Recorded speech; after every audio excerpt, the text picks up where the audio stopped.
everyone is the same. Everyone has its own testimony. Everyone has its own story. Everyone has its own way.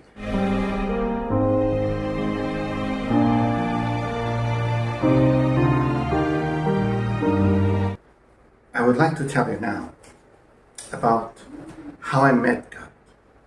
I think this is important. First and foremost, I don't want you to think of me as someone special, because everyone is the same.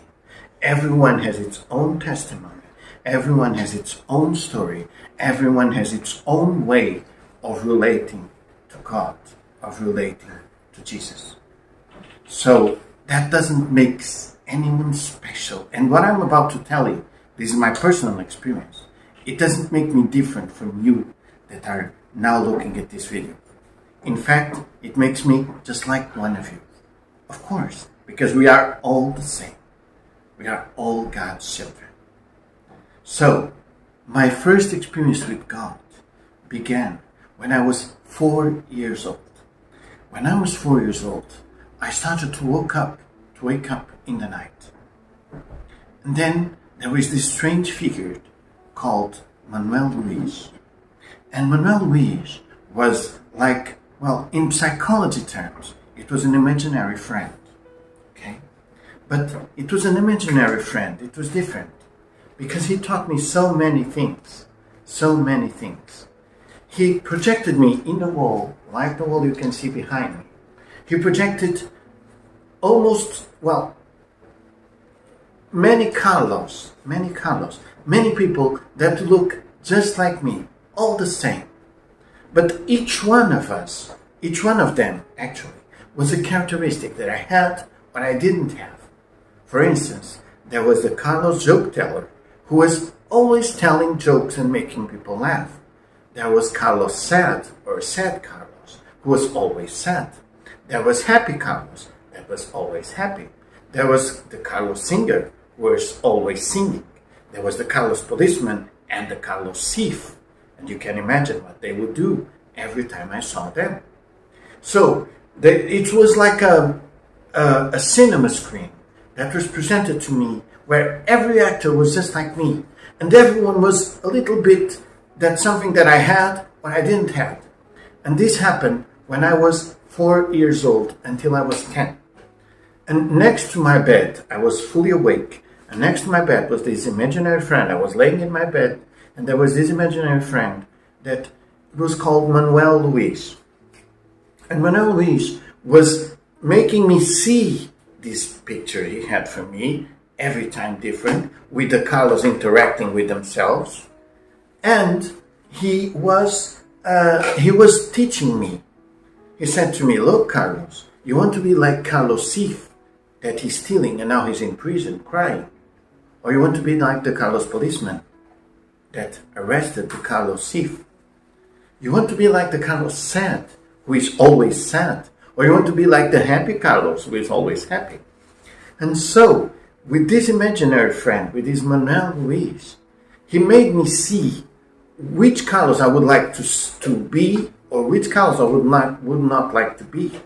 Okay? So I was like the sum of all the Carlos, okay, and some in potential, good or bad, it is not important. And I was like the sum of all of them, and I could see each one of them doing their own part. Okay? So it was very interesting. And I could see, and I could understand, and I could learn how to be what I would want to be. I would want to be the Carlos joke teller. I would like to be the Carlos, the happy Carlos, and I would not like to be the sad Carlos, and so on. I would not like to be the angry Carlos, and so on. You can imagine.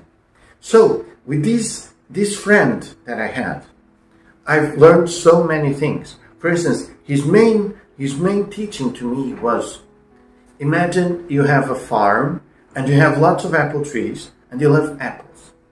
But one day during the night, the enemy comes and steals all your apples. And when you wake up in the morning, you go there and you have no more apples to eat. And you love apples. And the apples are all that you have to eat. What would you do? Would you get angry? And would you beat up your neighbor because he stole your apples? No, because you will be upset. You'll be, in a complicated position, and you probably won't recover any apples. In fact, you could even get hurt. So what's the solution? He told me. You have to go there and explain to your neighbor how much you love your apples and how much your apples are important to you. And if you do that, probably not even by pity, your neighbor will deliver some of the apples he stole from you. He will deliver back to you. And you won't buy any conflict. You see? So these kind of lessons, and the kind of lessons that what you want to be and what you don't want to be, is what Manuel Luis told me. This was just a moment in my life, and it was crazy because I woke up every night and whispered to talk to Manuel Luis and see this cinema screen picture in the wall behind me in my bedroom. Okay, so what happened?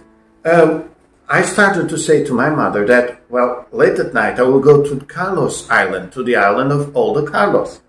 And she heard this, and she saw me whisper. She heard me whispering during the night, always waking up at 2 o'clock in the evening or 3 o'clock, and then staying awake all night. And she thought I was crazy. So she put me in a psychologist, and the psychologist, she said my mother to be calm, it's just a common imaginary friend, and it all passed away. When I was 10, I had no more of these sights at night. I was no more waking up at night. But I always felt Manuel Luis' presence next to me. And he was always telling me which Carlos to be in each moment and which Carlos not to be in each moment. That doesn't seem, I know, like God thinks. I know.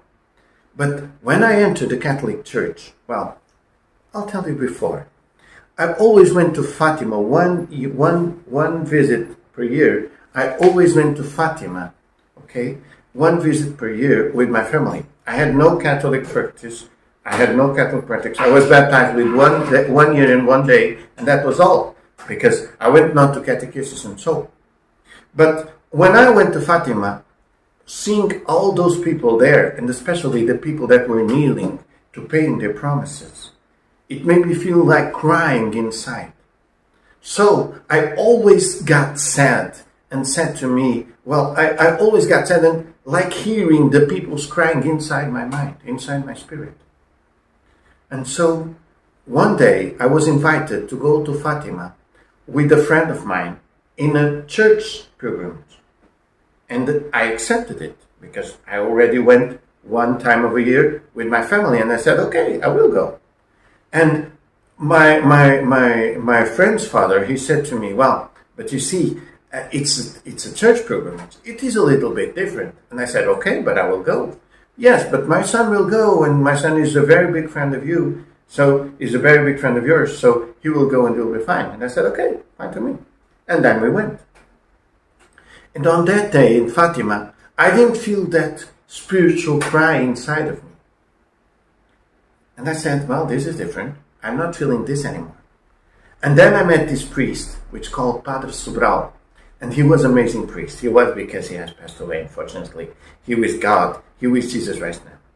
But I met this priest, and this priest said to me, why don't you come to catechesis? I was 18 years old back then. Why don't you come to catechesis? And I said to him, I don't want to go to catechesis.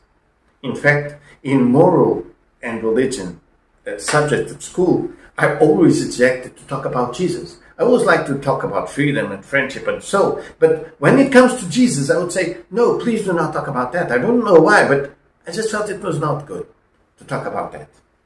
And when this priest asked me to come to catechism, I said, no, I don't want to go. And he said to me, why not? You can come one day, and if you don't like, up to you. If you don't like, you don't have to come again. You just go one day and try. And I went one day. And I liked it. For the first time, I went to catechesis in September. I have subscribed to the catechesis. I went there, and I went to the Mass. And I didn't understand anything of the Mass. Okay, like I would say afterwards. To me, the Mass was like a theater role play in Dutch, where we would sit, we would stand up, we would kneel, we would sit, we would stand up, we would kneel, and someone would say some things, and other people would answer some things, and we would not understand anything. But then, during, of course, the catechesis, I was prepared for the First Communion when I was 18. And everything made sense. And especially, everything made sense because I knew it all already before. Guess who? Because Manuel Luis have already taught me.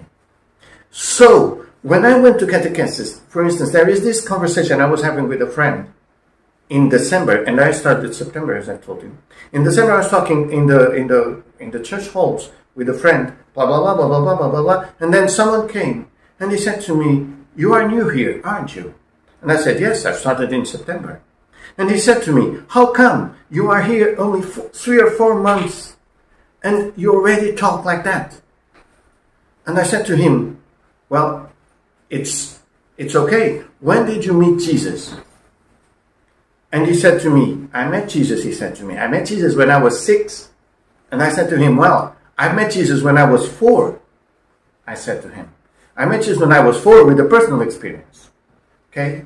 Then everything made sense. Because I didn't know the gospel. But all of Jesus has taught in the gospel.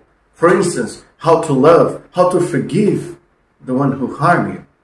I already taught that with Manuel Luis. He already taught me that. I already learned that. So, it was a very, very good experience. For instance, we know that Jesus' real name was Emmanuel. That means God with us. And my imaginary friend was Manuel Luis. And more, on the Proverbs book, it stated there, and you can check, I'm sorry, I don't know the versicle, but it said that what is crazy to the eyes of man is holy to the eyes of God. And then, this all started to make sense. The Emmanuel, Manuel Luis, all that he has taught me, all that I was learning there, and I already knew everything I taught. So, I said to him, "Well, I met Jesus when I was 4, with a very personal experience." And that experience, of course, is with Manuel Luis. So, this was my first steps on the church. And I said, well, okay, this all makes sense. This is God's plan for my life. So, this is the testimony I would like to give. And again, the way that I've met Jesus, the way that I've met Manuel Luis, the way that I've met the Lord in my life, it may sound inspiring for you. It may sound, well, a good experience. But in fact, the best experience that you can have for a testimony, for your personal relationship with God, is you. How did you meet Jesus? How did he touch your heart for the first time? What do you say to him now? Do you remember the first time you were with Jesus in your heart and you felt so overwhelmed? Remember that now. Remember that moment. And return to that moment. Not like a travel machine, because that doesn't exist. But in your heart it is possible. Return to that moment where you met Jesus, where you felt so overwhelmed with his power. And bring your heart back to Jesus again. That's the best testimony you can give to anyone. And Jesus is counting with you.